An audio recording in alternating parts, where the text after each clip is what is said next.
Hey Chicken members, that's me, Monkey Chicken here, and the topic of today's video is my Evolve review. And with that, let's go and begin. Okay guys, so if you don't know what Evolve is, essentially it is a 4-person co-op where you're working together in order to take down a monster that for the most modes will eventually get stronger and stronger as time progresses until eventually the hunted hunts the hunters and all that epic dialogue and whatnot. But yeah, that's essentially how the game works, and how I like to break down games in my reviews is first I like to talk about campaign and then multiplayer and other little tidbits here depending on the game. But since this is all multiplayer, I'm going to be talking about the multiplayer in 4 different parts: balance, connection, life, which is essentially replayability, and the funness of the multiplayer. And with that, let's go and begin. Okay guys, so the first thing that we're going to be talking about is balance, and I'll be talking about the hunter's balance, and then later I'll be talking about the monster's balance. So essentially the hunters there's 3 different types of each hunter, and the hunters are as follows. There's medic, there's the damage dealer, there's support, and then there's the trapper. And the medic's obviously the healer, the person that heals all the team and whatnot, and then the damage dealer is obviously the damage dealer. And the support can either be a mix between the medic and damage dealer, or it can be just like a solid damage dealer, which is pretty cool.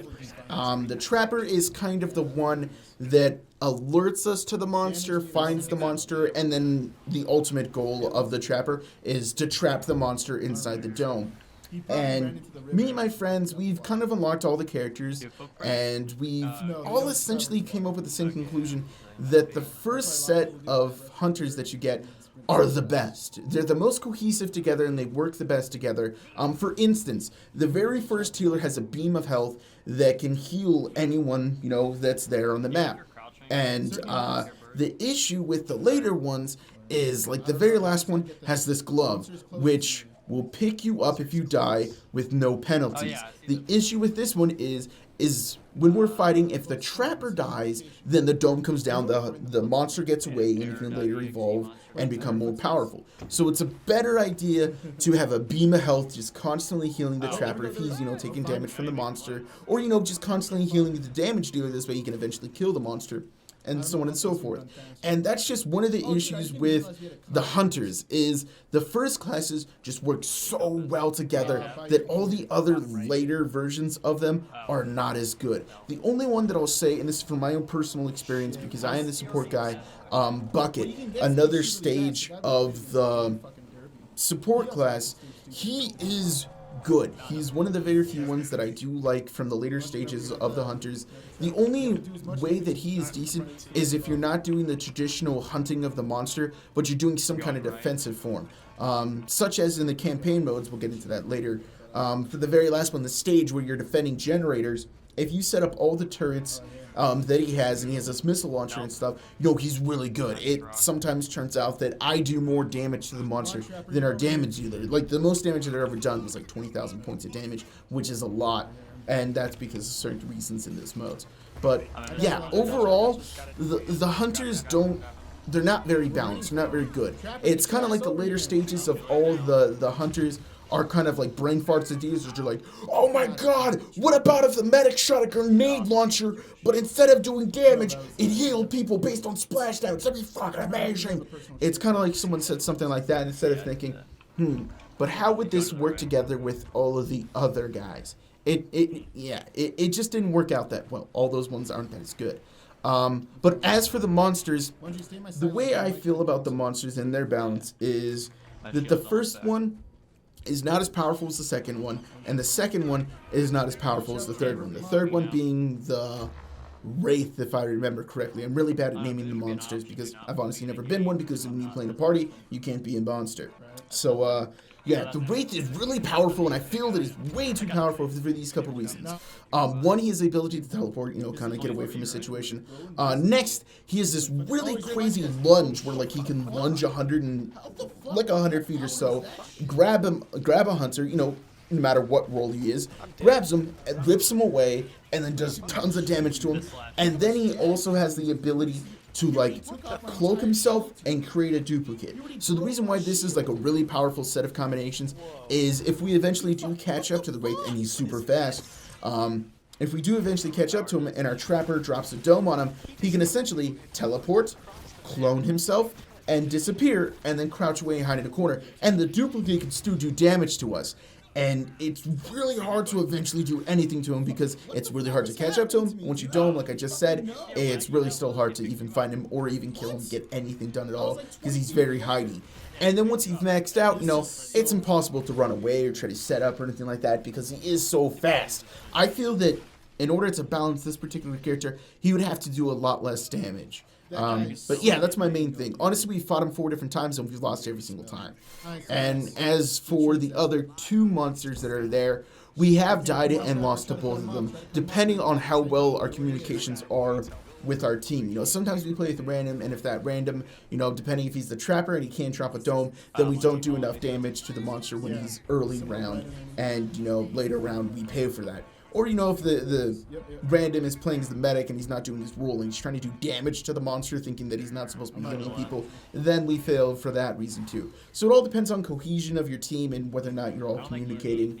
So, yeah, the other monsters, although still a little bit powerful, between 1 and 2, 2 is always better, it still always feels that they are pretty well balanced, because if you're a smart monster, you're able to hide, you're able to evolve, you could do a ton of damage if you chain together your attacks. It's really easy. So overall, the balance in this game, I'm gonna have to give it like a 6, because in all truthfulness, some of the later stage hunters aren't even worth your using, and the later stage monster, the only one worth using is the Wraith, because it's just so overpowered. So balance, I'm gonna have to give this thing a 6. It's not very well balanced.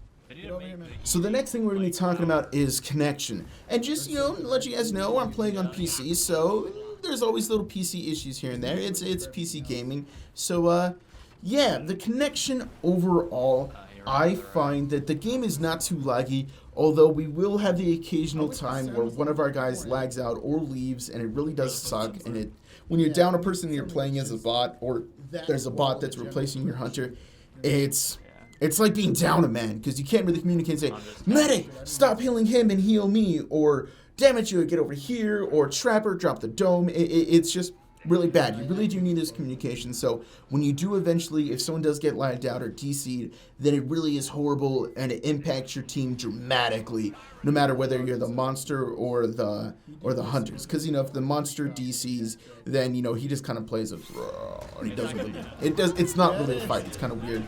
And we have had issues where our guys have either just lagged in place, or his PC froze or crashed or something, but we would have times or instances where the monster wouldn't move. We really didn't know what was going on.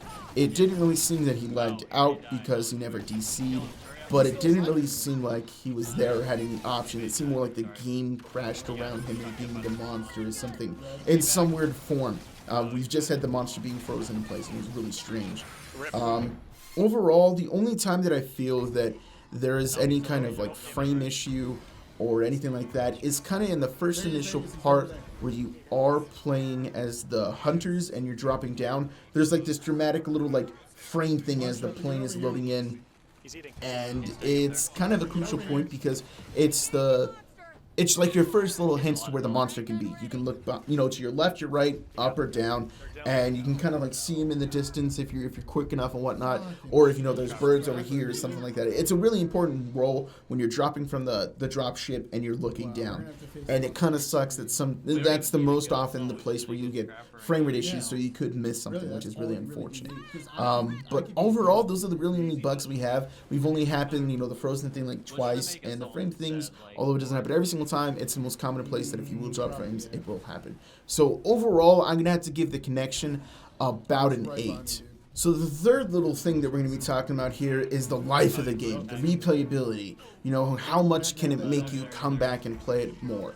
And this, unfortunately, is where I think this game is lacking. It is incredibly fun to play, but the replayability is not really there. Within your day or so, you can unlock your entire set of whatever character that you enjoy to play. So if you enjoy playing the support, you can, for the most part, unlock all 3 roles within a day. And I can imagine that, if you play long enough, you can probably unlock 2 to 3 characters, depending on, how much time you have in your day in order to play together. or to play the game, you can unlock all 3 different characters, and each character have their own little things here and there in order to unlock them. But yeah, that's probably one of the big things about this game, is that since it essentially is 3 players, or I apologize, 4 players coming in to hunt a monster, it'd be really more interesting if there was trophies or little rewards or something else, random skins that you can unlock and customize your character even more, or even get like new camos on your weapon or something like that. So that's what this game really needs, is little trophies here and there for you to keep going for. Oh, if you get 1,000 points down to the monster, which should be a lot more because 1,000 points is really easy to do, but that's just a random thing. Or kill 150 creatures, the monster includes like maybe 5 creatures or 5 points of creatures, I don't know, something like along these lines. Then different little camos for your guns, or you get different catchphrases or something. Maybe you get like dancing animations, I don't know. There should be a lot more little bonuses here and there for when you're playing this game, and that's not really there at all. It kind of really sucks that behind everything else, all the other camos and things that could really make this game last a really long time for all these trophies and achievements and stuff, is behind a paywall, and I'll get into that later. Another thing is the modes in this game. Although there's not many, there's kind of Skirmish, the one where it's the traditional, the 4 players hunt the monster and go out and kill them. That you only have 6 maps. And if you're smart, you're only really going to be playing with the first 4 original hunters. So it's essentially, which monster is going to be. Oh, it's going to be those ones. Well, the only real hunters here that are worth a damn are the first 4 that you have. So I guess let's play the same first 4 hunters and hunt the same monster in a different environment. This one has more rocks, this one has more ledges, and it really honestly gets kind of cut and dry there. There's really no dynamicness to the map, and that's what I really think should be included. Maybe, we can shoot rocks up there and like it blocks a path for the monster or something, or the monster himself, he can herd like the creatures or something, or roar to them, and create different things and make it a different thing every single time instead of the static default map that's there. And there's different little loots here and there, which really doesn't change much. It's kind of just the same maps over and over again, and it doesn't really matter how much you change the basic map, whether there are more canyons or there are more rocks and ledges, or it's more flat, or there's more brushes or something for you to hide. It's essentially the same map over and over again. And once again, that's why I'd really like some kind of dynamicness to it, to make it a different experience every single time. But that's my whole beef with that. The only other mode that you can really play is essentially a campaign, or I think it's called Siege or something like that. And essentially what it is you play on 5 maps, and each map has a different little mode to it. You can play Nest, where you gotta destroy the eggs before the monster can hatch the eggs. And, if he hatches the eggs, you gotta destroy the minions and the monster, which is pretty cool. So Bucky can come into place there, who's essentially the super damage dealer of the support class.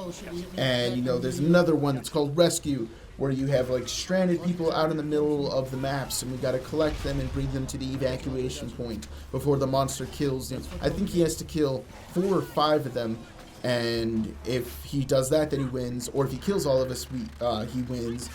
Or for us, if we rescue 5 of them, we win. Or if we kill the monster, we win. So it's still kind of a hunter skirmish kind of thing there, because the monster still has to level up and rank up to become more powerful and whatnot. But yeah, that's a whole different other kind of thing. Then there's also different ones, such as, in this one, there's also the standard little skirmish thing, where you go around hunting the monster to kill and whatnot, but yeah. Although they say that, if you win or lose this type of mission on this map, there's different bonuses in the following map, which is really cool and really awesome, and I like that whole concept. It still is kind of, falls short of the maps again. It's still the same thing. Whether, I get that gigantic laser that comes down, that only happens like 3-4 times in the next map, depending on what you're doing. And, getting these extra little hunters that come in, those guys kind of die really quickly, and they don't do much damage to the monsters, so they really don't get affected. Because for the most part, the monster's going to leave those random little people alone and just come after the regular hunters and try to kill them. Even if you get those extra birds, the monster can still be stealthy and get around them. And there's like the turret bonuses and all these other little bonuses. Or, negative effects if you win or lose these maps, which is once again supposed to result in over like 800,000 different combinations. It still has the same core gameplay and the same basic map concept, where it's really not dynamic enough. And I keep using that word because I want there to be change to the map. I want there to be a new experience when you play every single time. And that's what I think this game is corely lacking. It really is just kind of the same thing over and over again, which really is a downside. But yeah, that's my whole thing on the life of the game. So in this regard, I'm gonna have to give it a 4, because in all honesty, you're probably not gonna play this game a ton. There isn't that sense at the end of the match once you've unlocked, your characters, which once again you can get done in a day. There's not that sense of, ooh, let's play again. I want to go after this. I want to go after this. I want to do this. It isn't anything else there because pretty much it's all done.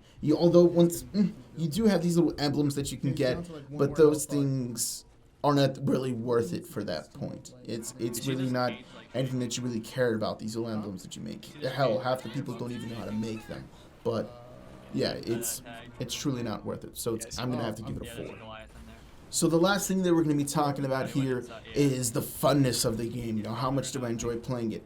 And I truly do enjoy playing this game, as long as I'm not playing against the Wraith. It's a really fun experience for me and my friends to come in, and if we do have a random, it's like, hey, you're playing against the Trapper, you better not fuck up. We joke inside, we may lose, because if you have a shitty Trapper, you lose, but it's really fun to get together with my buddies, and we go and we try to hunt down this monster and whatnot. Although there's times of stress because it's a game, that kind of stuff happens. And there are the down points of where you're just kind of walking through the mud and whatnot, and it's kind of boring in those little ports.